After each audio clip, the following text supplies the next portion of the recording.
γίνεται όλη αυτή η συζήτηση για τις απολύσεις. 99% του τηλεοπτικού χρόνου για το 1% των δημοσίων υπαλλήλων. Τόσο είναι οι 15.000. Όταν όμως η φορολογία και οι φόροι και ο έμφυα αφορούν εκατομμύρια πολίτες, με ποιο θέμα πρέπει να ασχοληθούμε συνολικά ως κυβέρνηση? Τελικά οι απολύσεις, οι 6,5 είναι το 1% των δημοσίων υπαλλήλων. Είμαι διατεθειμένος να υπομισθώ το κόστος των απολύσεων, διότι πιστεύω ότι με αυτόν τον τρόπο διευκολύνω συνολικά την κυβέρνηση να ανοίξει το ζήτημα και της επαναδιαπραγμάτευσης του χρέους, αλλά και της μελλοντικής δημοσιονομικής πολιτικής με μια απαραίτητη, άκρως απαραίτητη αλλαγή στη φορολογική πολιτική. Να ξεκινήσουμε από κάτι που διαβάζουμε σήμερα στα νέα και μας κάνει πολύ μεγάλη εντύπωση. Γι' αυτό ξεκίνησα πριν και σας έλεγα, δεν ξέρω αν και εσάς σας έχει κάνει έκπληξη αυτό που βλέπετε στο δημόσιο.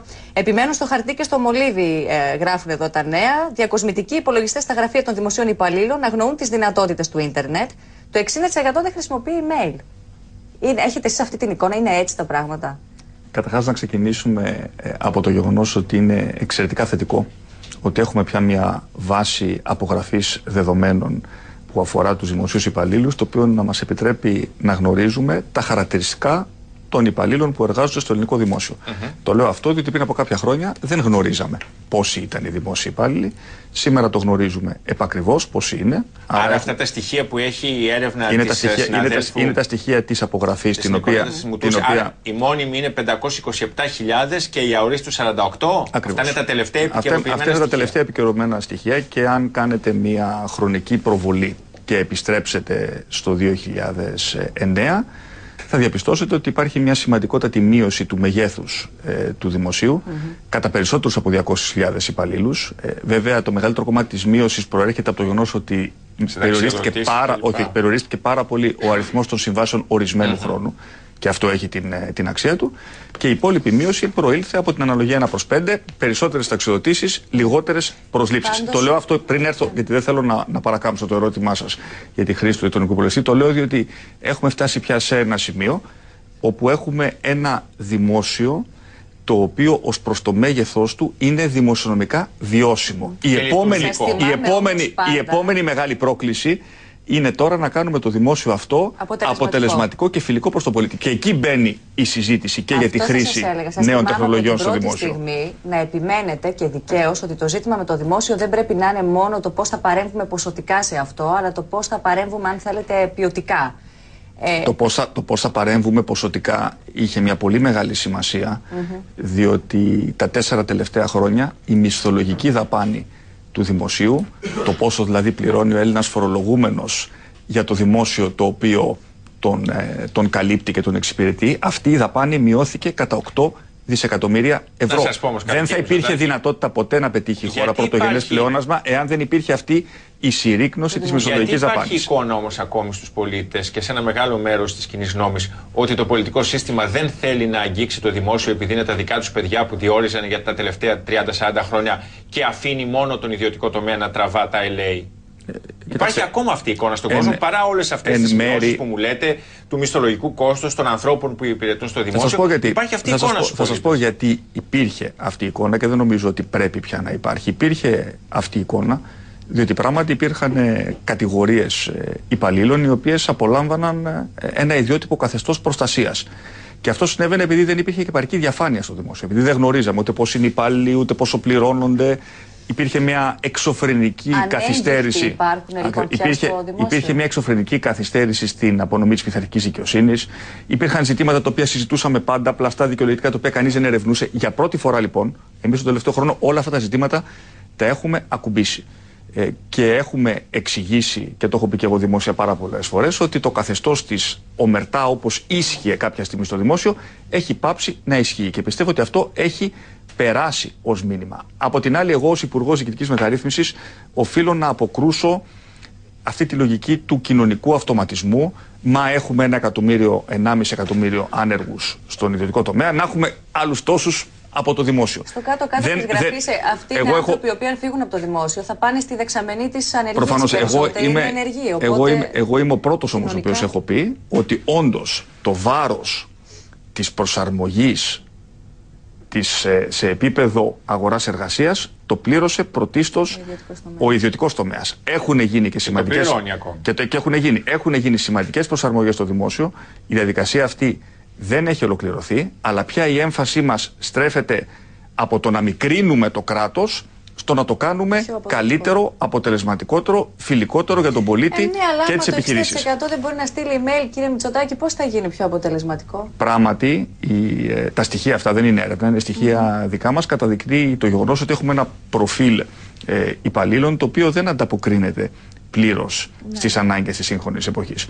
Και γι' αυτό και χρησιμοποιούμε και όλα τα εργαλεία τα οποία έχουμε στη διάθεσή μας και σημαντικούς κοινοτικούς πόρους σε προγράμματα επιμόρφωσης και εξορθολογισμού της υποδομής του δημοσίου. Εδώ οφείλω να πω. Το 2014 μόνο το 36% να μπορεί να στείλει email δεν είναι κανονικό πράγμα. Για αυτό το στοιχείο κρατώ μια μικρή αμφιβολία. Πάντως δικά σας στοιχεία είναι. Ναι. Εάν η συνάδελφος τα πήρε από το Υπουργείο.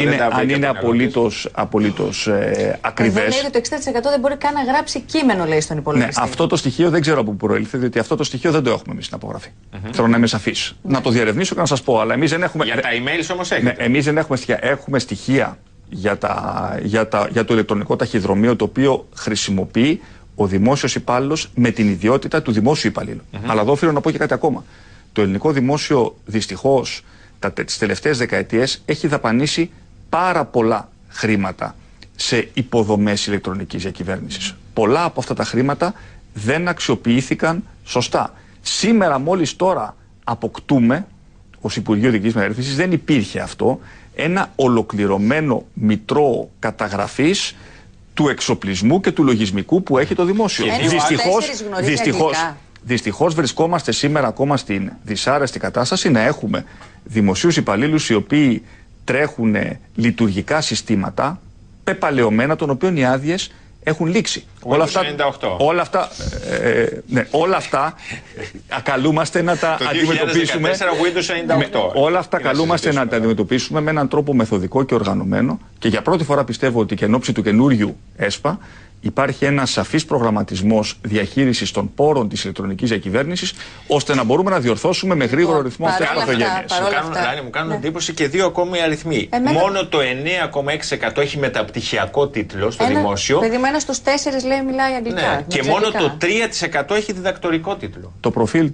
Το προφίλ των δημοσίων υπαλλήλων είναι αυτό. Εξακολουθούμε να έχουμε πολλούς δημοσίους υπαλλήλους οι οποίοι είναι ΔΕ, ενδεχομένως λιγότερους από όσους θα έπρεπε. Αυτό βέβαια οφείλω να πω ότι εγώ έχω συναντήσει στο δικό μου Υπουργείο, ανοίγω μια παρένθεση εδώ πέρα, εξαιρετικούς υπαλλήλους οι οποίοι δεν έχουν πτυχίο από πανεπιστήμια, δεν έχουν τυπικά προσόντα και όμως είναι εξαιρετικοί στη δουλειά τους, γιατί έχουν μια πρακτική εμπειρία λειτουργίας του δημοσίου. Αλλά τι κάνουμε όμως από εδώ? Εμείς όμως έχουμε.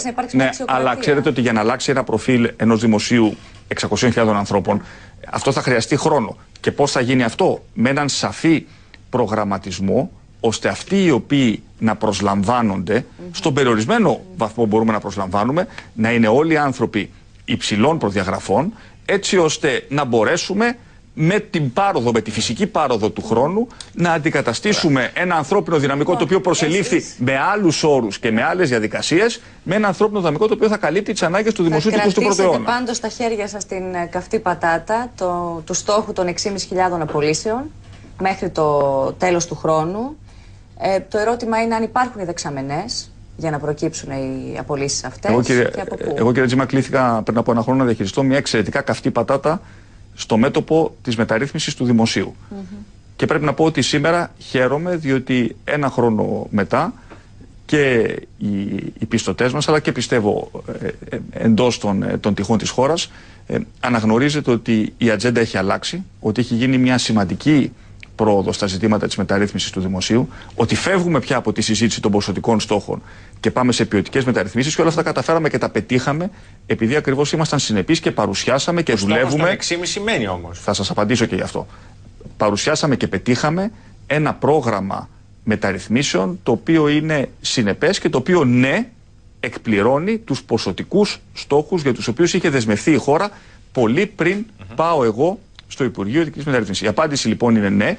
Ο στόχος για 15.000 αθροιστικές απολύσεις το 2013 και το 2014 παραμένει, αλλά εγώ κατάφερα και πέτυχα να μην έχουμε άλλο ποσοτικό στόχο απολύσεων από το 2015 και μετά. Θα βρεθούν αυτοί οι 6.500 που θα φύγουν μέχρι το τέλος του χρόνου. Το έχω πει πολλές φορές, το απαντώ και πάλι στο δικό σας ερώτημα. 3 είναι οι μεγάλες κατηγορίες που θα τροφοδοτήσουν αυτόν τον αριθμό.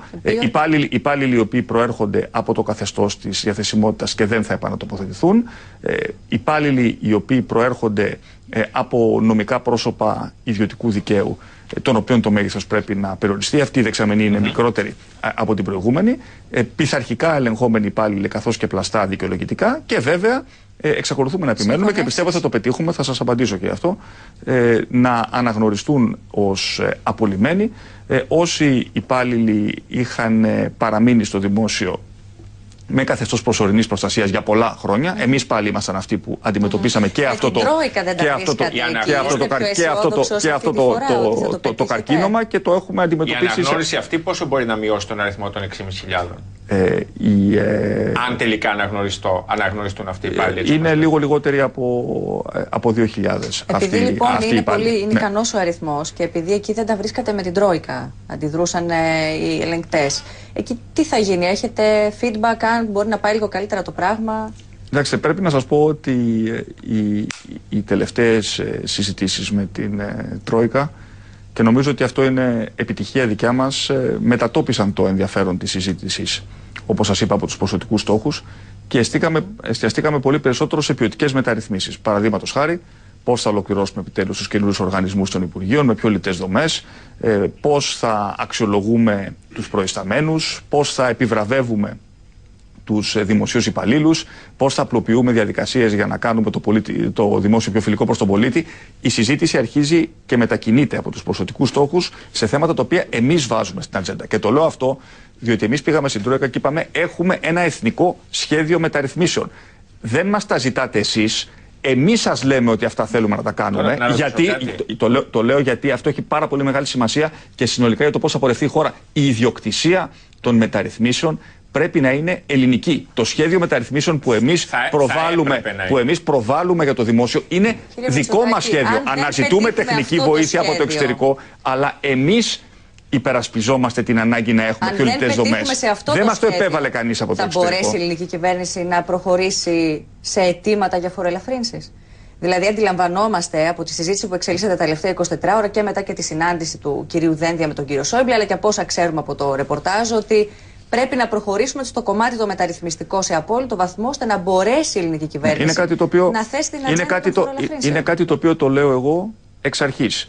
Με το να είμαι εγώ συνεπής στους στόχους τους οποίους έχει αναλάβει η χώρα, διευκολύνω συνολικά την κυβέρνηση να ανοίξει στη διαπραγμάτευση η οποία έρχεται πολύ μεγάλα και κρίσιμα ζητήματα, όπως το ζήτημα της φορολογικής πολιτικής, το οποίο για εμένα και φαντάζομαι για τους πιο πολλούς Έλληνες πολίτες πρέπει να είναι στην κορυφή της ατζέντας αυτής της συζήτησης. Ο κ. Μητσοτάκης είπε κάτι κρίσιμο. Είπε: πρέπει να είμαι εγώ συνεπής για να δώσω το δικαίωμα στους άλλους συναδέλφους μου να ζητήσουν κάτι άλλο. Άλλοι συνάδελφοί σας που πρέπει να είναι συνεπείς επίσης για να μπορέσετε να πετύχετε εσείς τον στόχο σας ήταν. Δηλαδή, ο κύριος Ντινόπουλος πρέπει να προχωρήσει με την ενδοδημοτική κινητικότητα. Ο κύριος Χρυσοχοΐδης πρέπει να δει εκεί τους φορείς των συγκοινωνιών. Αλλά πριν από λίγο καιρό, θυμάμαι έτσι λίγο πριν φύγουμε για διακοπές, υπήρχαν ζητήματα εκεί. Δηλαδή, ο κύριος Χρυσοχοΐδης έλεγε ότι απολύσεις δεν μπορούν να προκύψουν από τις συγκοινωνίες. Ο κύριος Ντινόπουλος διαβεβαίωνε τους εργαζόμενους στους Δήμους ότι δεν θα υπάρξουν απολύσεις. Πριν από μια εβδομάδα. Συμφωνούμε. Βέβαια, από την άλλη πλευρά όλοι πρέπει να δουλέψουμε ομαδικά για να διευκολύνουμε συνολικά την κυβέρνηση να περάσει στην μεταμνημονιακή εποχή με έναν τρόπο που τελικά θα αποβεί προς όφελος της πλειοψηφίας των πολιτών. Ποιο είναι το deadline για να καταρτήσετε τους καταλόγους για αυτούς τους 6.500? Πρώτο ερώτημα. Και δεύτερον, αν φοβάστε ότι το Πασόκ ή κάποιοι από το Πασόκ, ενθυμούμενοι τον παλιό καλό εαυτό τους, μπλοκάρουν αυτή την ιστορία και πούν ότι δεν γίνεται να κάνουμε τις 6.500 απολύσεις που υποσχεθήκαμε, πρέπει να το αλλάξουμε, να κάνουμε κάτι άλλο, γιατί δεν μας παίρνει και γιατί έχουμε εκλογές. Κοιτάξτε, δεν είναι εύκολο για κανένα να κάνει απολύσεις. Προφανώς. Ούτε για μένα είναι εύκολο. Δεν είναι εύκολη αυτή η δουλειά, διότι και ο κάθε απολυμμένος σήμερα μπαίνει σε μια αγορά εργασίας η οποία είναι βαθιά προβληματική. Αλλά εγώ θα επιμείνω σε αυτό το οποίο σας είπα, Ο στόχος των 15.000 είναι ανηλυμένη δέσμευση της ελληνικής κυβέρνησης. Η άποψή μου είναι ότι πρέπει να τηρηθεί για να μπορέσουμε ακριβώς να πάμε να διαπραγματευτούμε τα μεγάλα και τα σημαντικά που αφορούν τη φορολογική πολιτική. Πότε θα καταρτιστούν το deadline? Επίσης, θυμάμαι τον κύριο Βενιζέλο πριν από λίγο καιρό, λίγες μέρες ουσιαστικά, να λέει ότι πρέπει να ξαναδούμε το σύνολο των απολύσεων στο δημόσιο. Πασόκ και Νέα Δημοκρατία είστε στην ίδια κυβέρνηση. Θεωρητικά από κοινού θα θέλετε να βάλετε την ατζέντα των φοροελαφρύνσεων. Πώς αυτό θα προχωρήσει όταν από την άλλη πλευρά το Πασόκ σας λέει ότι πρέπει να δούμε τις απολύσεις, να τις δούμε συνολικά? Η εμπειρία μου από τις διαπραγματεύσεις με τους πιστωτές μου λέει, κυρία Τζίμα και κύριε Τάκη, ότι είναι κανείς πολύ πιο αποτελεσματικός όταν είναι συνεπής σε αυτά τα οποία έχει δεσμευθεί, παρά όταν ανοίγει όλα τα μέτωπα ταυτόχρονα. Εγώ λοιπόν έρχομαι και λέω κάτι το οποίο είναι, πιστεύω, απλό και κατανοητό. Είμαι διατεθειμένος να επομισθώ ως Υπουργός Διοικητικής Μεταρρύθμισης το κόστος των απολύσεων, διότι μην έχετε καμία αμφιβολία ότι αυτή η ιστορία έχει και προσωπικό πολιτικό κόστος. Μην γελιόμαστε, είναι δύσκολα αυτά τα πράγματα που κάνουμε. Είμαι διατεθειμένος να επομισθώ το κόστος των απολύσεων, διότι πιστεύω ότι με αυτόν τον τρόπο διευκολύνω συνολικά την κυβέρνηση να ανοίξει το ζήτημα και της επαναδιαπραγμάτευσης του χρέους, αλλά και της μελλοντικής δημοσιονομικής πολιτικής με μια απαραίτητη, άκρως απαραίτητη αλλαγή στη φορολογική πολιτική. Άρα, πώς σχολιάζετε τη θέση του κ. Βενιζέλου, που λέει ότι πρέπει να τα ξαναδείτε από την αρχή? Ο κ. Βενιζέλος δεν έχει πει ακριβώς αυτό το οποίο λέτε. Πάντως από το Πασόκ έχουν υποθεί και χειρότερα από αυτό που λέει η Ράνη. Εντάξει, κατά καιρούς έχουν. Ο κ. Βενιζέλος μάλλον κομψά το έβαλε σε σχέση με άλλους. Κατά καιρούς έχουν υποθεί διάφορα πράγματα και έχουν διαρρεύσει και άλλα, και κάποια είναι ακριβή και κάποια δεν είναι ακριβή. Δεν θα μπω τώρα σε αυτήν την αντιπαράθεση. Το μόνο το οποίο εγώ μπορώ να πω είναι ότι εγώ ως Υπουργός Διοικητικής Μεταρρύθμισης καλούμαι να υλοποιήσω αποφάσεις του Κυβερνητικού Συμβουλίου Μεταρρύθμισης, του Υπουργικού Συμβουλίου και της ελληνικής κυβέρνησης συνολικά. Εάν η ελληνική κυβέρνηση συνολικά πετύχει μία επαναδιαπραγμάτευση αυτού του στόχου, εγώ προσωπικά θα είμαι ιδιαίτερα ευτυχής, διότι θα φύγει ένα μεγάλο αγκάθι από το δικό μου χαρτοφυλάκιο. Παρά τα αυτά, εξακολουθώ να επιμένω ότι η έμφαση στη διαπραγμάτευση δεν πρέπει να είναι σε αυτό το σημείο, σε αυτό το ζήτημα, το οποίο τελικά αφορά πολύ λίγους, γιατί να σας πω κάτι, γίνεται όλη αυτή η συζήτηση για τις απολύσεις. 99% του τηλεοπτικού χρόνου για το 1% των δημοσίων υπαλλήλων. Τόσο είναι 15.000. Όταν όμως η φορολογία και οι φόροι και ο έμφυα αφορούν εκατομμύρια πολίτες, με ποιο θέμα πρέπει να ασχοληθούμε συνολικά ως κυβέρνηση? Πάντως με τον έμφυα. Το ξέρω, αλλά το λέω ότι οι 15.000 είναι τελικά η απολύση, η εξήμιση είναι το 1% των δημοσίων υπαλλήλων. Μιλήσατε για προσωπικό πολιτικό κόστος και νομίζω ότι όλοι συμφωνούμε πια ότι μετράμε αντίστροφα για τις εκλογές, είτε σε πολύ λίγους μήνες είτε σε λίγο περισσότερους. Αισθάνεστε ότι υφίσταστε αυτό το κόστος περισσότερο από άλλους συναδέλφους σας, ακόμη και μέσα στο ίδιο κόμμα, που δεν φαίνονται εξίσου πιεστικοί προς την εξυπηρέτηση του ίδιου στόχου? Να σας πω κάτι, το τι είναι κόστος και το τι είναι όφελος στο ταμείο γίνεται τελικά και σε προσωπικό επίπεδο, γίνεται στην κάλπη. Δηλαδή κάποιος είναι ο κακός της ιστορίας και αυτός είστε εσείς και κάποιοι άλλοι? Όχι, δεν νομίζω ότι είναι αυτό. Το πάνε λίγο πιο μαλακά. Εγώ, κύριε Τζίμα, καταρχάς θεωρώ ότι κάνω το σωστό. Και θεωρώ επίσης ότι είμαι απολύτως συνεπής με αυτά τα οποία έλεγα. Σας θυμίζω επίσης ότι εγώ κατά καιρούς έχω εκφράσει θέσεις οι οποίες φαίνονται ενδεχομένως αντιδημοφιλείς, πλην όμως εκλέγομαι πρώτος βουλευτής 3 φορές στη μεγαλύτερη εκλογική περιφέρεια της χώρας. Άρα και το τι είναι κόστος και το τι είναι όφελος, και αυτό είναι σχετικό. Εγώ πιστεύω ότι σήμερα. Εγώ πιστεύω ότι σήμερα το να αρθρώνει κανείς έναν συνεπή μεταρρυθμιστικό λόγο, ο οποίος να έχει αρχή, μέση και τέλος, και να τον υποστηρίζει με συγκεκριμένες πράξεις, είναι κάτι το οποίο είναι και σωστό για τη χώρα, αλλά και πολιτικά ωφέλιμο για την παράταξη. Να κρατήσουμε αυτή την τοποθέτησή σας και με αυτή να οδηγηθούμε στο πολιτικό κομμάτι της συζήτησης για να ολοκληρώσουμε. Και το προηγούμενο πολιτικό είναι. Ναι, τώρα το πιο πολιτικό. Τεχνικό. Έχει προχωρήσει η ιστορία με τις μετατροπές συμβάσεων που την ψάχνατε να δείτε τι γίνεται? Νομίζω το βλέπατε σε 10 δήμους και στο Υπουργείο Πολιτισμού. Βεβαίως και προχωράει. Και είχαμε μάλιστα και ευτράπελα φαινόμενα να παρεμβαίνει υποαίωτα και να ζητεί από τους Δήμους να πετάξουν έξω τους ελεγκτές της δημόσιας διοίκησης, οι οποίοι πήγαιναν στους Δήμους να ελέγξουν μετατροπές συμβάσεων. Και εγώ ρωτώ, κάποιος ο οποίος έχει μετατρέψει τη σύμβασή του με νόμιμο τρόπο, τι έχει να φοβηθεί? Γιατί τέτοια ανησυχία? Έγινε τελικά ο έλεγχος, γιατί τους προχωρούς μας είπατε τους πέταξαν έξω. Ο έλεγχος βεβαίως. Θέλετε να μας πείτε αν έχετε βρει τίποτα περίεργο εκεί σε κανένα υπουργείο, τίποτα σε κανένα Δήμο? Και επέστρεψαν οι ελεγκτές και μέχρι στιγμής έχετε ενδιαφέροντα τα συμπεράσματα είναι άκρως ενδιαφέροντα και όταν θα είμαστε έτοιμοι μαϊμουδιές και θα μπορέσουμε να... Βεβαίως υπήρχαν μαϊμουδιές σε μετατροπές συμβάσεων. Στο Υπουργείο Πολιτισμού τα πράγματα βεβαίως. Δεν θα δώσω αυτή τη στιγμή συγκεκριμένα στοιχεία, αλλά βεβαίως και εμείς ξεκινήσαμε αυτόν τον έλεγχο, επειδή είχαμε κάνει κάποιους δειγματοληπτικούς ελέγχους που μας έκαναν να πιστεύουμε ότι ναι, υπήρχαν περιπτώσεις μετατροπών συμβάσεων, όπου αυτοί οι οποίοι μετέτρεπαν τις συμβάσεις δεν πληρούσαν τις προϋποθέσεις του προεδρικού διατάγματος. Έγιναν δηλαδή, έχουν γίνει διάφορα τέρατα και σημεία. Έχουμε περιπτώσεις μετατροπών συμβάσεων οι οποίες έγιναν με αποφάσεις, απλές αποφάσεις ενός διοικητικού συμβουλίου μιας δημοτικής επιχείρησης. Έχουμε πολλές τέτοιες ιστορίες. Ανακαλύπτουμε πολλές αμαρτίες του παλιού πελατειακού κράτους μέσα από αυτή τη δουλειά και μερικές φορές γινόμαστε και δυσάρεστοι όταν το κάνουμε. Μπορεί να είναι τόσο έντονο ένα Υπουργείο να μείνει με το μισό του προσωπικό? Όχι, δεν θα έχουμε τέτοιες περιπτώσεις. Δεν είναι τόσο πολύ. Δεν θα έχουμε. Αλλά σίγουρα είναι αρκετές οι περιπτώσεις ώστε να δικαιολογούν τη σημαντική επένδυση σε κόπο και σε χρόνο και σε διαθεσιμότητα των ελεγκτικών μηχανισμών, η οποία είναι απαραίτητη προκειμένου να ψάξουμε αυτή την ιστορία με μεθοδικότητα.